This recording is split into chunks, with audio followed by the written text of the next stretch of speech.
In today's world, we are increasingly dependent on technology. Our business and personal lives rely on it, but as you've probably noticed, it's unreliable. They promise it'll get better, but it usually gets worse.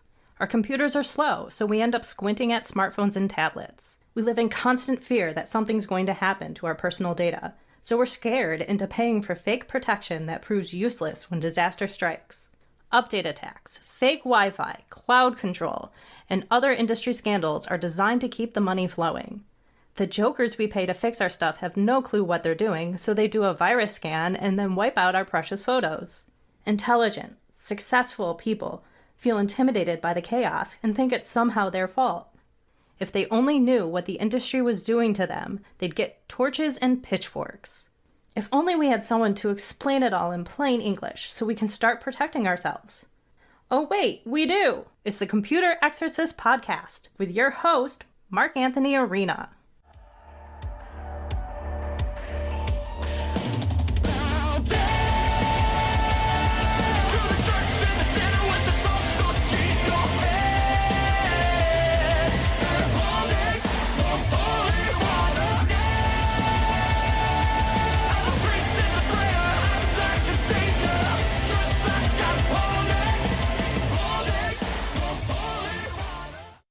From the Wallace Memorial microphone in my home office, somewhere in Western New York, it's the Computer Exorcist Podcast. Thank you so much for joining me, folks.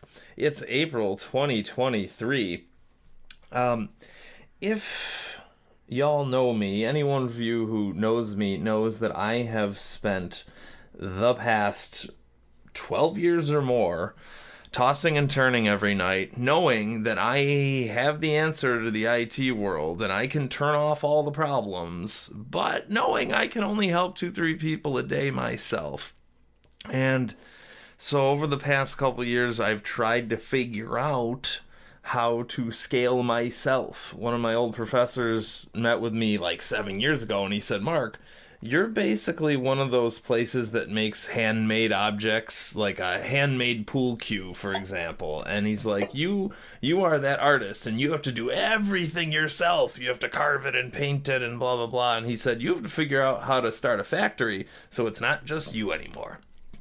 So on this journey of trying to figure out how I can give more talks and promote my method, I stumbled upon these networking groups through Eventbrite and EventRaptor and that sort of thing. And in one of these networking groups, I'm just overwhelmed at the number of connections I've been making through them. One of the people who's just been absolutely super for me in solving my woes and untying my knots, as it were, is a lady named Cara Jean from Taking Cara Business. And that's just so, I love it. So she's here today, and we're going to go ahead, Cara Jean, just tell us about yourself, and I'll just sit here and listen. I love that. That was the greatest testimonial. Thanks. Oh. So I'm a leadership coach, but what that really means is I genuinely believe that the people I'm talking to are actually experts at what they do. I mean, you're the only person who's done what you have done as long as you have done it.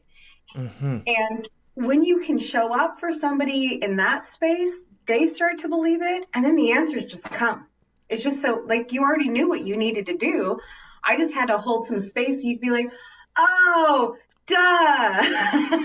Right. And a couple, I always tell people I'm excellent at my job, but I'm awful at everything else about being a human. I can't cook, and I'm not good at relationships, and I'm awful at everything else.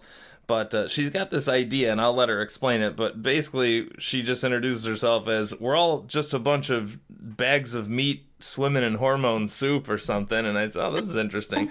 But yeah, she definitely did. She just said, Mark, because I said, do I need to pursue more things and start more projects? And she said, Mark, you're already okay. Just focus on your podcast and you're okay. So yeah, I'll let you say it in your own words. Yeah, so yes, I call it soups, and stardusts. It's a little bit of a tongue-tighter. So we are meat suits full of hormone soup, controlled by mush management, and made of stardust. So the trauma and drama that every single one of us experiences is a natural byproduct of navigating our meat suit in a universe of meat suits. And if that makes you feel heard, my people listening, I see you and you're my people. It's like, and when I talk somewhere, people go, "Oh wow, that validates," and that's what you just did there. Like you're saying that, and I go, "Wow, wait, yeah, I am like this." Yeah, and we all are. That's essentially emotional intelligence. But if you start saying emotional intelligence, people's eyes just kind of glaze over. I'm sure in the tech world you run into that a lot. You're like, so Google has this problem. People's eyes just glaze over. They're like, I know Google has problems. And that's why I never say certain words. Like I use a product called Mint. It's based on Linux, but I never ever say that. Because when I say Linux, people go, "Oh, my computer guy said it was really hard and I shouldn't do that." Yeah. Those trigger words, we all have them. That's just a part of a growing up. Like if you have successfully gone from born to today, you have triggers. And people, right, they glaze over and whatever. And that's why I try. I mean, I use colorful vocabulary. Thank you to Mr. Dan, I call him Sparky, who was my English teacher in school. But yeah, you use colorful language and people go, "Oh, this is different than what I usually hear." And then they pay attention. And then they hear it. Yeah. It's the same stuff. It's not like that's one of the things that I think I am truly an expert in. I work with these amazing coaches and they're in for these transformations and these experiences and to watch people grow and evolve. And I'm like, that's so amazing. My favorite part is like, oh, duh. Or it's not the, what do you call that? It's not the fireworks and all that. It's the simple moments where you just go, "Oh, yeah. Right. Oh yeah, I do know this. I'm actually really good at this. Well, I can do that. Yeah, you can. So if you can, what will you go do? Oh, I'll go do this. Okay, let's try that." And what I especially liked about talking to you, right? Normally, like, you meet people at networking things, and they'll give you a whole list of things. You need to work on this, and you need to improve your site, you need to improve your this. And I remember when I was in college, for at least a year or two, I went to the co-op and careers office, and they said, "Oh, yeah, just go rewrite your resume. Oh, you got to proofread your resume." For at least a year, every week, they didn't have a job for me, so they would just, I don't know, go home and do your resume, right? Just go. So instead of all of the giving me homework to do and whatever, she just said, "Mark, how about you just focus on what you're doing?" So instead of that, she simplified my life. And that's something I try to do too, and is, hey, you know what? Instead of making you do scans and making you do whack-a-mole maintenance all the time, putting out fires, hey, how about we just make it work? Yeah, I have a couple of clients and they're amazing, but they are very, excessively educated human beings with lots of letters behind their name. And I don't. A lot of coaches give a lot of homework. That is an expectation. It makes us feel like we're doing something, right? And I don't. I mean, I absolutely can. If you need homework, if you're the type of person who needs that, I can provide all kinds of things, work pages, workbooks. What do you need? But I don't. I have found, and this might just be the people in my life, but I have found that humans are really good at complicating things. They don't need any help in making things more complicated. We excel in that arena. Oh, I'm excellent at it, and I bet you those excessively educated folks, they're all what I call oversaturated, right? They don't need any more homework. No, we need less. Do less.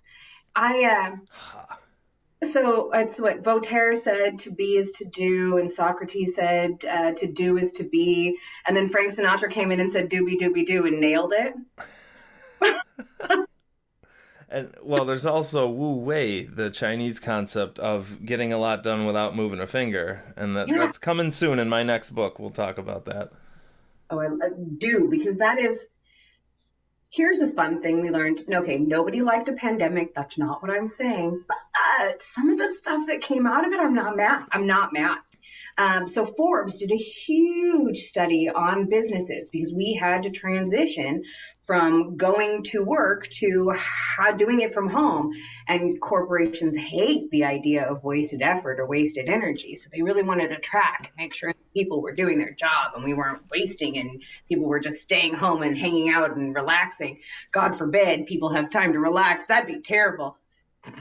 And then through all of these studies, what they found out is if you force your team to work for 10 minutes and take a 5-minute break, while technically they will only work 40 minutes out of that hour, they will consistently accomplish more in that 40 minutes than if they push through for 2 hours. So it's because they're just better rested, and I keep telling myself, because for years, the extreme number of calls that were coming in, and I would try to get people done earlier, but then more calls would flood in. So I wasn't, it was like I equated it to a basement flood, right? But as I started to remember to relax, I got more done. And as a matter of fact, right, during COVID, I always have to say, no one liked COVID, but it helped me simplify my life and it helped me get my health back. Yeah, and it did that globally. There is not a single person on this planet who didn't experience a full experience. One part of your life, it could have been any part of it, one part of your life completely shut off. You could no longer go to the grocery store the way you normally would. You can't go to work the way you normally would. You can't go to parties. It's shut down. So part of your life completely stopped. And then the other part, you had to figure out wholly new bunches of things. You had to figure out how to homeschool your kids. You had to figure out how to work from home. You had to figure out how to order groceries so they get delivered. And are you really ordering what you need? So your life both slowed down and sped up at the same time while flip-flopping. And that forces your brain into some pretty cool dynamic space that, the human brain really likes to be dynamic. Getting out of your routines, right? Because our subconsciouses are programmed to do that routine.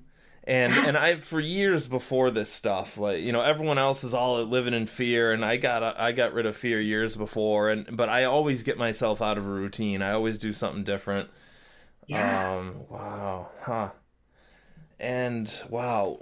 Yeah. So, folks, if you need an executive coach, if you're stuck in any plateau, because I am excellent at being in a plateau, that's where I've been for 7-8 years, of redlining, right? I'm in second gear and I'm redlining in the highway, but I'm not getting anywhere. So if you need a coach to help you get out of some kind of plateau, some kind of slump, then certainly, yeah. What's your website?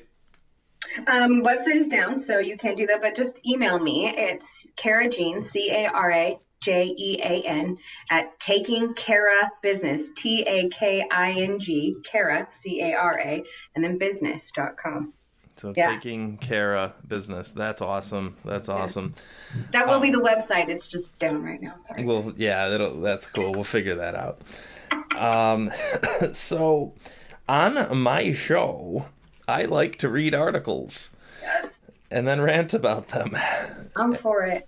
And so I'll read a couple articles and then I'll get your take on it. And one of the things, so what I did for her is I just did my normal cleanup, right? And I'm figuring okay, she's young, she knows about technology, she's actually close to the tech world and lives on the West Coast near a bunch of tech firms and knows the people in the industry. So I said, this won't be that big of a deal. I'll just do a quick cleanup. But she had the same stuff that everyone else does, right? It's a worldwide problem. This isn't just people in my town who have this. It's a worldwide problem. Everyone's infected with the OneDrive scandal, right? The OneDrive scandal is a legalized product that is legal, but it takes your documents and photos without your knowledge, not only duplicates them, but in most cases takes them away from your computer, then destroys itself during an update attack or somehow kicks you out and you have no idea what your name and password are. So now, instead of your documents and photos on your computer, you are left with a group of placeholders. Yeah, it's called OneDrive. In my professional opinion, this is malware because it takes your stuff without your knowledge and then begs you for rental money, but legally you can't call it malware. So that's what it is. It's an ethics scandal at the very least. So anyway, I'm telling her about all these concepts, right? And she goes, yeah, I know people in the tech field. And I'm like, oh, wow. And she started telling techies about my podcast, which is amazing, something. And okay, great. Either I'm going to get a lot of people who are validated through this, or I'm going to get a lot of hate mail, but we'll see. So for validation, literally everybody that I have sent over to listen was like, yes. I was like, see, the world is talking about this. You can fix it. They're like, okay, it's not just here. I was like, no, just because you're in Seattle and you think, well, this is just because we're in the heart of Seattle and we're talking about these things because it's our job. No, the whole world is irritated. We'd love for you to fix it, please, and thank you. Yeah, it's a worldwide thing. And that's what I'm going to get into in a few minutes with this article here, is when you mass produce a product, okay, you're going to, and I said this last episode actually, when you mass produce a product and it's got a flaw, they're all identical. So what does that mean? What does that mean? They all have the same flaw. And, you know, I use this to my advantage during the day. Like, my buddy called me yesterday and said, hey, I'm working on an HP laptop, model number thus and such, and I can't pop the door off the bottom. And I said, yep, that's every HP of every possible product ever made by HP is treacherous in every way. But I told him, I said, yeah, I've worked on that model before, and in that model, yeah, there's a little latch, and you're supposed to pop the bottom door off the laptop to get in there and work on it, but the latch is broken on all of them. Every single one of them I've ever worked on has all, you know, so I'm up here in New York, he's down in Nashville, and yeah, doesn't matter, it's the same model. Every single HP laptop with a latch on the bottom has a broken latch on the bottom, so you have to actually just rip the door off, just pry it off. Where are we going? Oh, yeah. So the point is, yeah, the extreme incompetence of Microsoft affects everyone everywhere because they make a uniform product. They don't make a New York product and a Seattle product like McDonald's does a localized version of a lamb burger in India and that sort of... No. This tech stuff is worldwide. So, yeah, keep telling your techie friends, and I'm so glad that validation, you know, if... Now that I'm finally starting to get out of my backwater town and starting to talk to the rest of the world, I'm feeling very validated and yeah. Okay. As y'all know, I'm 3 years behind in my briefcase. So this article is from December of 20, and it's from Reuters, and I promise we're going to get caught up one of these days.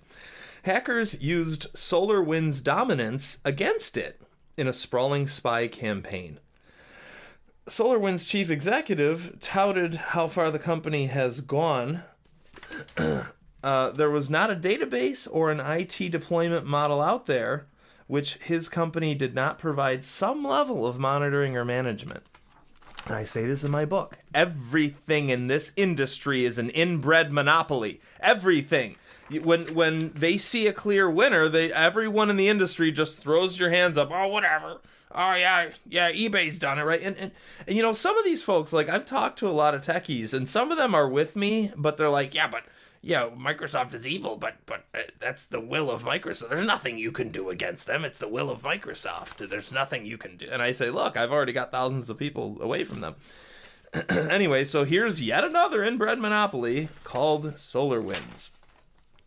He said, we manage everyone's network gear. Now, that dominance has become a liability.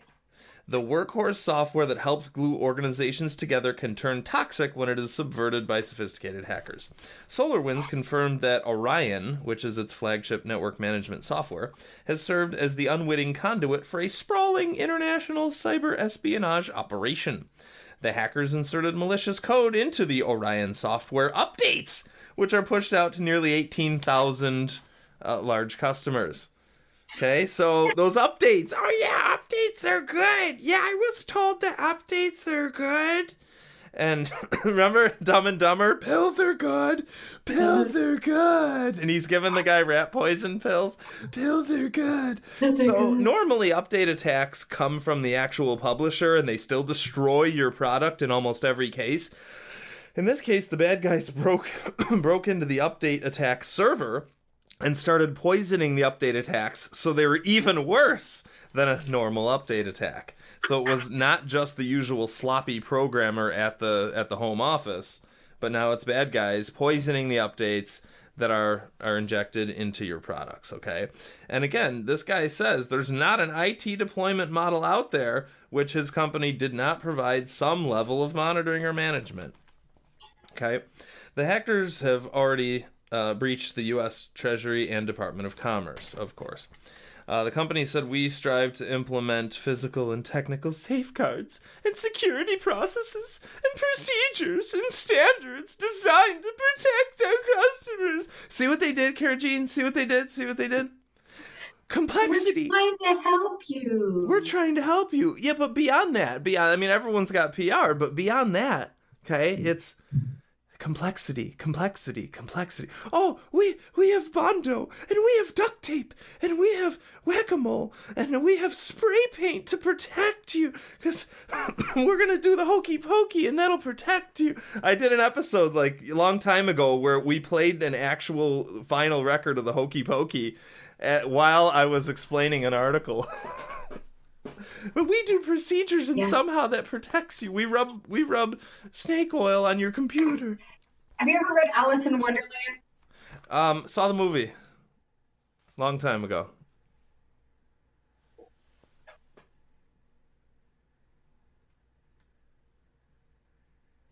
Okay, Alice in Wonderland. I don't remember it. What?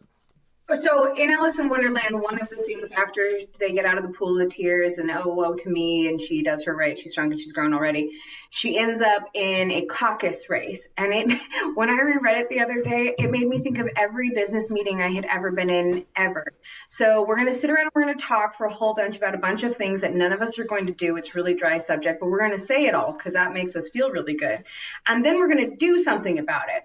But what we do about it is we're going to kind of generally create a race-ish sort of shape, and then we're going to put everybody at different places in the race, and you can run when you want to or not run when you want to, and then when we think we're mostly at a done spot, we'll all come back together and talk some more. Wow. Damn, Alice. So that's... And I could go on forever about commercial software versus open source software, right? And that's the model of commercial software, right? People right over near you are having meetings right now, and they're just coming up with chaotic products that don't talk to their subsystems, and none of it talks to anything. And I've talked about this in before, but with open source, and there's a book called The Cathedral and the Bazaar, if you want to read it, by Eric Raymond, and it talks about how open source software is the opposite. Instead of a cathedral, which has a singular architect and everyone has meetings and works under that, a bazaar is where everyone shows up and sells whatever you want. And people are a lot more motivated when they're working on their own projects that they actually care about, and computer guys don't care about money, but they're motivated by Mountain Dew and cool projects. So in other words, harnessing that human nature instead of trying to herd the cats, right? So it talks about how open source is vastly more efficient because of that. Yeah. Anyway, cybersecurity experts are still struggling to understand the scope of the damage. The malicious updates sent between March and June. All right, hang on a second.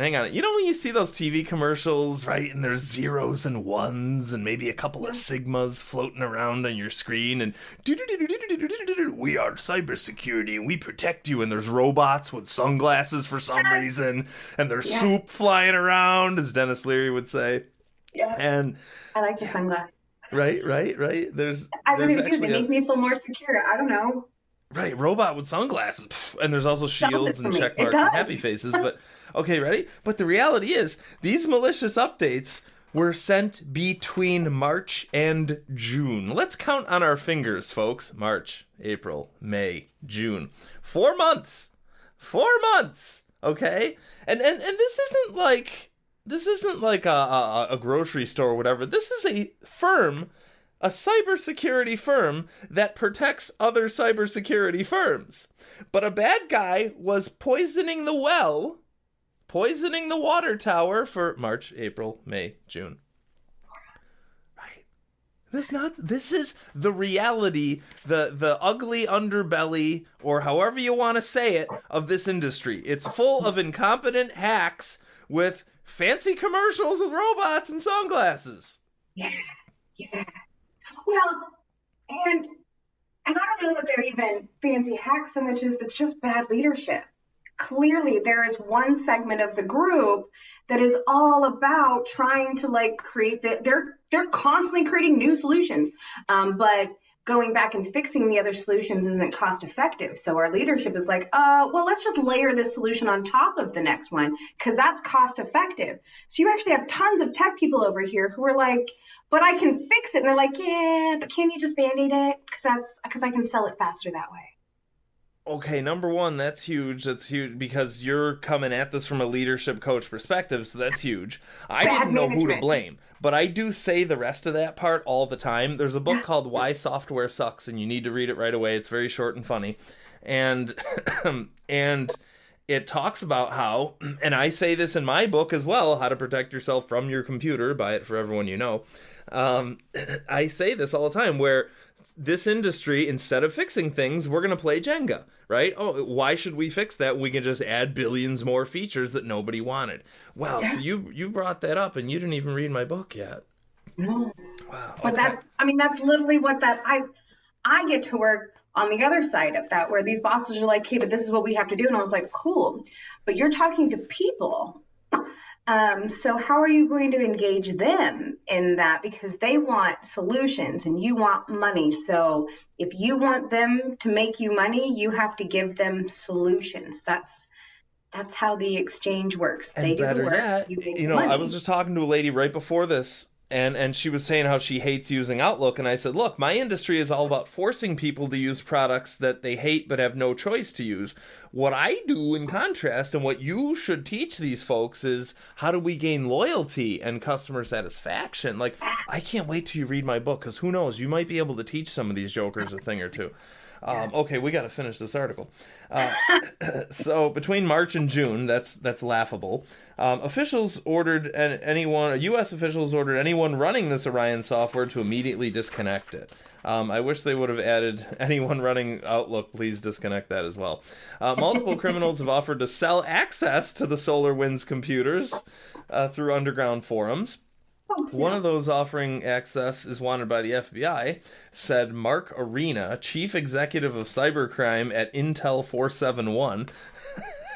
So one of my friends sent me this article thinking it was me. So shout out to listener Chip. But no, that's not me. But that's so cool. I totally thought that. I was like, was that you? Oh. No, and I'm not even joking. Like, sometimes I'll just throw my name in an article as a joke. But no, some dude named Mark Arena is the chief executive of cybercrime. So good on you. That's good for him.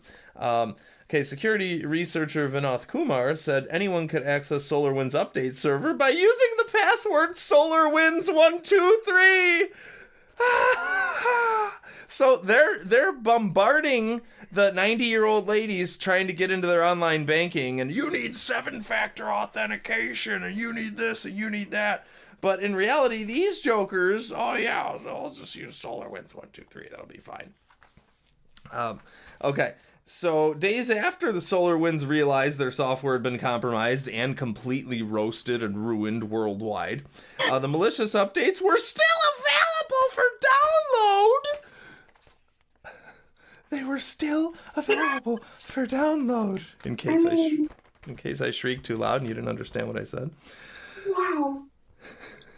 3 weeks ago, SolarWinds posted a job ad seeking a new vice president for security. Okay. Yeah. Need better leadership, that's for sure. First, they published the password, and then the bad guys found out the password and offered to sell it to everyone. And that password controls the SolarWinds update server, which controls almost all of the network security hardware in the world. So that's like 18,000 backbone organizations. So yeah, my take on it real quick. Mass market product, right? Like we said, it's homogeneous, so it has the same flaws. And bad guys love a monopoly because their products are ubiquitous, right? So if it's got the flaw, then all the products have the flaw. Folks, look, human motivation. If you're a monopoly, you are not motivated to improve your products, okay? If you aren't a monopoly, remember the old car rental commercials? We're number 2, so we try harder, right? That's the deal. I have to try because I'm not an abusive monopoly. And in my industry, even if you aren't a monopoly, you set things up so it's called vendor lock-in, where you lock the client into your services forever so that you act like a micro monopoly and you can abuse them. Right? I never lock my clients into me. I give them all their passwords on a sheet of paper, and I say, if I get hit by a bus, then here's your passwords. Finally, I was watching Newsmax earlier today, and they said Biden's going to come out with laws for cybersecurity, right? That's what we need here. More complexity and more laws, because laws are going to help this, right? Not the fact that they're a monopoly and everything we've talked about this episode, but yeah, we need laws and complexity. So they had this joker on who was a retired CIA guy, and he said, oh yeah, right? And your classic line when anyone in the media calls up a computer joker and says, oh yeah, we need a contributor. Classic line. So this joker said, yeah, that's why you need antivirus products. Because even though he's a cybersecurity expert from the CIA, he hasn't found out. He has not discovered that since 2013 viruses haven't happened. So he hasn't had any training since 2013. The other thing he said is, well, you can't avoid the cloud. It's inevitable. And that's not true at all. Like, you can do a proper backup and keep it disconnected. I keep all my stuff completely off the cloud, and I do a disconnected backup. So that's not true. That's just trying to make people think they need to go into the cloud, right? 99% of the stuff is because people think they need it. And finally, he said, yeah, you need the two-factor authentication. And, it's just squeezing the balloon, right? It's just... for example, let's make more laws like, those verification codes, right? So you get a verification code on your phone with a two-factor scandal whenever you log into anything now. Massively frustrates everyone on Earth, can never protect anyone. So the scammers, right? So you're not protecting anyone, you're squeezing the balloon is what I say. You're not inflating it, you're just squeezing it. So the scammers will now send a reset code to you, and then they'll say, hey, did you get that verification code so I can make sure you're real? And then you give them the verification code, and then they hijack your account. Yeah. Okay, your final take on the article before we go. Well, I did not anticipate seeing so much leadership stuff in it, but really, from a leadership point of view, it's like adulting, right? Like there is all of these expectations. There's all of these things that we want from it, but there's so little training and so little standardization that it's just a whole lot of people going, let's try this, and then let's layer this next thing on top of that. And that didn't work. Let's fire somebody and bring somebody else in to put a new layer on top of it. It's like every business I work with. Yeah. I was not prepared for that. But oh my God, yeah. This is just humans doing what humans do, complicating things that do not need to be complicated. And if you stop focusing on the money, this is the thing. So this is my little soapbox. Right. So in business, we tend to think of money as a goal. That's bad management, because any leader will tell you that if you want to make money, the goal is to make people happy, because then they give you the money. Wow. Well, any leader whose worth is salt, but obviously none of them are in this industry. Like, this is huge, because like if you hear my past episodes for the past 10 years now, I've been ranting and ranting about this result of the chaos, but you're giving me the insider perspective. First of all, the leadership perspective, it's a leadership problem. Second of all, that you're involved in this world. Literally, yes. Yeah. And that's why I use the language leader versus manager, because there's a lot of managers out of there. And we hire managers, we give them titles, we give them positions, and managers are anywhere from C-suite down to operations, right? Like all the way through, we have all of these managers. But they're not Leadership is different, because leaders understand that the goal is never money. Money is a result of doing the right thing. And I just... maybe it's because I'm a good church boy or something, but I've always said in my business, in Technosophy, since the day I started, is I do the right thing first, I protect people, the money comes later. I don't know who taught me that, but that's the money comes. And guess what? People were happy. It exploded out of control. I created a monster. It went exponential. But people don't care about what I charge. They just want me because all their friends wanted me, and it just exploded. Yeah. The money came later. good leadership. You weren't looking to manage a business, you were leading a change. Because I still, and believe me, I give everyone discounts, and I aside from my billable hours, I'm just sitting at this desk doing a lot of stuff for free, like every entrepreneur.